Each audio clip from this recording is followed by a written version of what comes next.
Je dirais que le postulat de base, pour moi, c'est l'intelligence collective.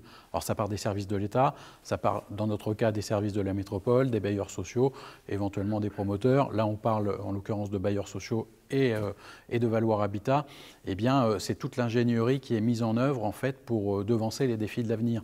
Et on le voit, c'est ce qui se passe. Donc on le voit sur une de leurs propositions qui est le programme NAO, d'accession à la propriété, mais avec toute cette notion de préservation de la biodiversité, des énergies et du développement durable et de l'écologie, avec des logements évolutifs, donc qui permettent d'habiter certaines pièces au départ de la maison et ensuite de faire évoluer de la même façon. Aujourd'hui, Valoir Habitat est un précurseur sur le bail réel et solidaire, par exemple, parce que on s'aperçoit que dans le contexte économique, d'inflation, de baisse des salaires, parce qu'ils ont du mal à suivre l'inflation, eh bien, il faut trouver d'autres systèmes qui permettent l'accession à la propriété. Et en fait, le parcours résidentiel des locataires, puis des propriétaires.